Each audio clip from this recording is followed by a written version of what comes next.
Hello students, ये हमारा Gauss elimination method का पार्ट 2 है, इसमें कि हम इस क्वेश्चन को सॉल्व करेंगे जो कि बहुत ही पॉपुलर क्वेश्चन है, बहुत ही बार एग्जाम में पूछा जाता है।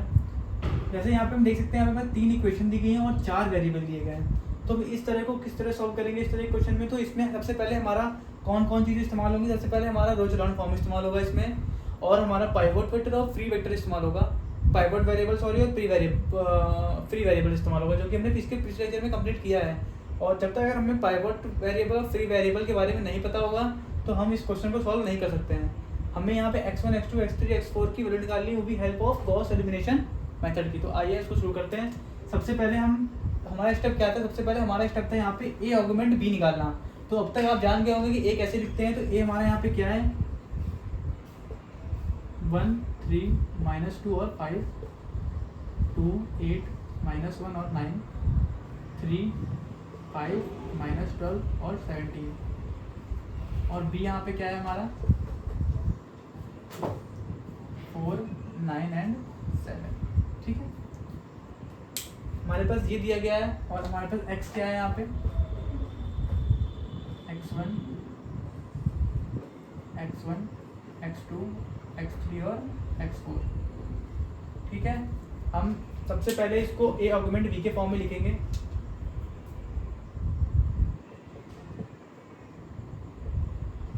क्या हो जाएगा हमारे यहाँ पे, 1, 3, -2, 5, 2, 8, -1, 9, 3, 5, -12 और 17। यहाँ पे आर्गुमेंट का साइन लगाया, 4,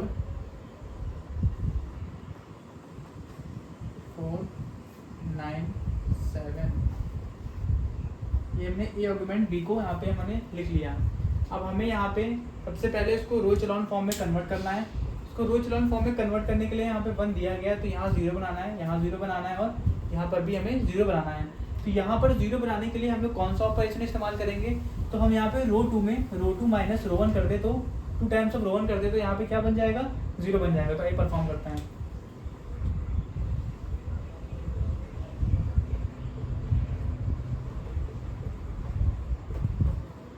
तो हमारे पास यहाँ पे बन जाएगा 1, 3, -2, 5 और यहाँ पे रो 2 में 0, 8, -9, -1। यहाँ पे हो जाएगा -1 + 4, 3। यहाँ पे हो जाएगा 9, -10, -1 और ये 4 का 4 ऐसे रहेगा। और यहाँ पे आ जाएगा हमारा 9, -8, 1 और सेम ऐसे ही लोग नोट कर देंगे। यहाँ पर हमें यहाँ पर 0 बनाना है। अब तो हमारे पास क्या स्टेप आएगा, हम अगर रो 3 में रो 3 -3 टाइम्स ऑफ रो 1 कर दें तो हमारे पास क्या बनेगा। जरा इसको रफ करते हैं, देखते हैं यहाँ पे क्या बन रहा है।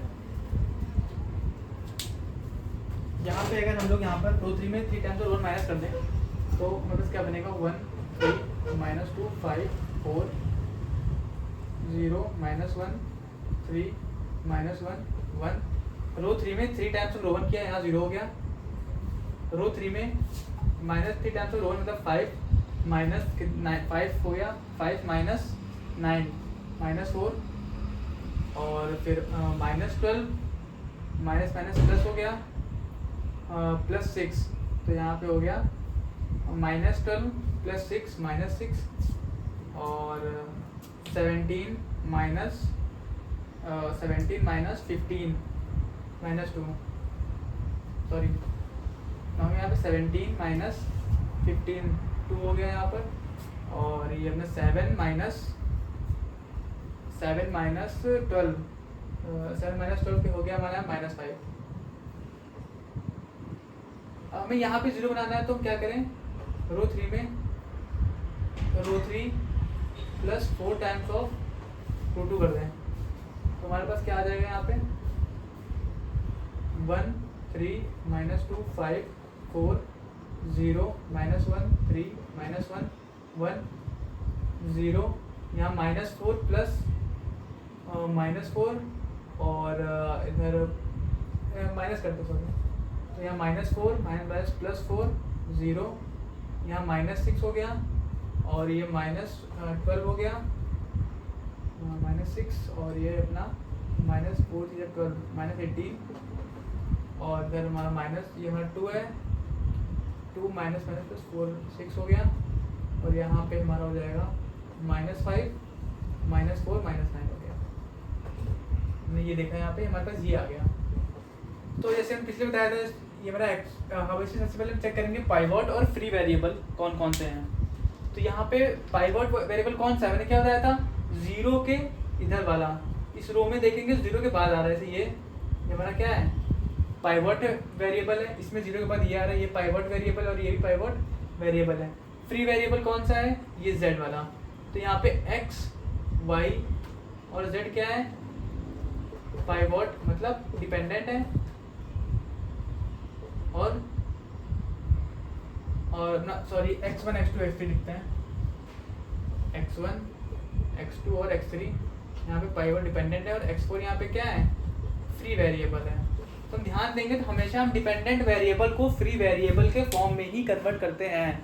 डिपेंडेंट वेरिएबल को किस में कन्वर्ट करेंगे, फ्री वेरिएबल के फॉर्म में। मतलब कोई भी इक्वेशन आएगी हम उसको फ्री वेरिएबल के फॉर्म में ही लिखेंगे।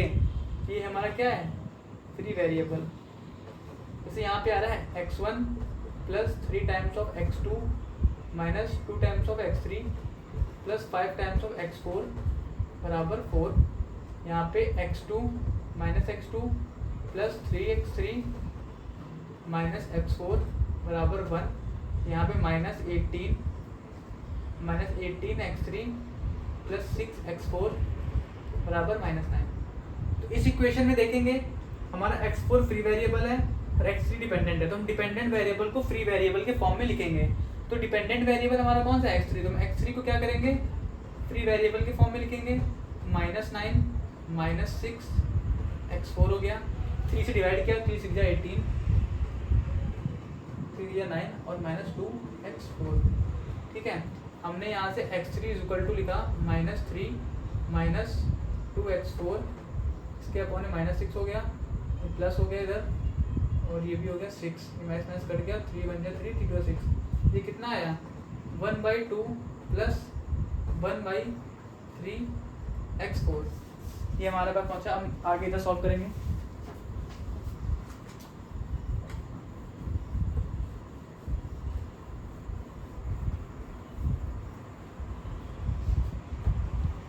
हम यहाँ पे अगर x4 को a एज्यूम कर लें तो हमारे पास x3 कितना आ गया, x3 = आया हमारे पास 1/2 प्लस 1/3 a।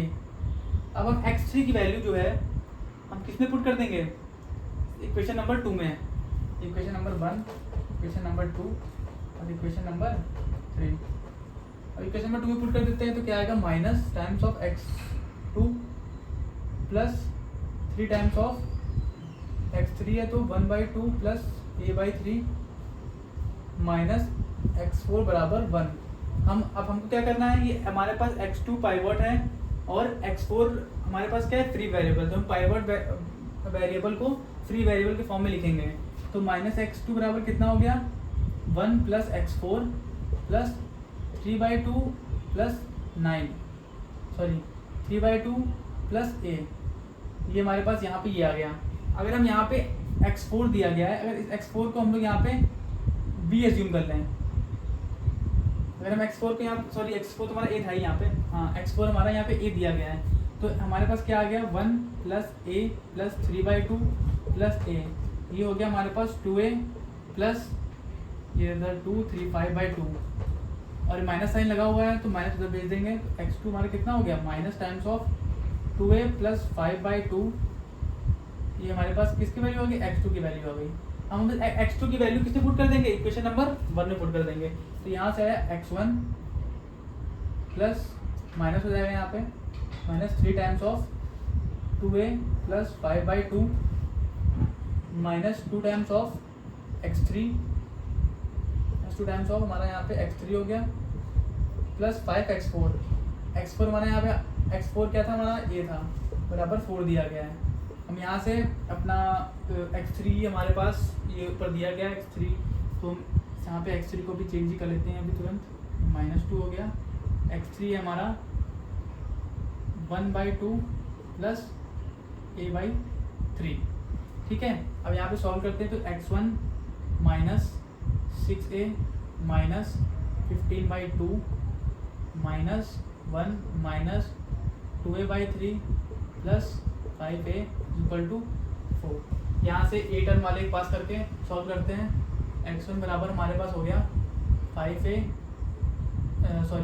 है और ये 6 है तो माइनस ए हो जाएगा, माइनस ए हुआ, माइनस 2a/3 हुआ, इधर सॉल्व किया तो आया माइनस 17/2 इक्वल टू 4। इसके आगे सॉल्व करेंगे यहाँ पे तो यहाँ पे क्या है, हाँ माइनस है। ठीक है, सॉल्व किया, यहाँ पे आया हमारा माइनस है, कितना है यहाँ पे x1 आया, यहाँ पे सॉल्व किया इसको माइनस से आया माइनस 2/3। ठीक है, अब यहाँ से हम क्या करेंगे, इसके आगे सॉल्व करते हैं इसको, यहाँ पे क्या आ जाएगा, यहाँ देखते पहले इसको x1 माइनस कॉमन लिया तो यहाँ आ जाएगा हमारा 3 5a/3 और इसको उधर भेज दिया तो माइनस का जाएगा प्लस में 17/2 हो गया।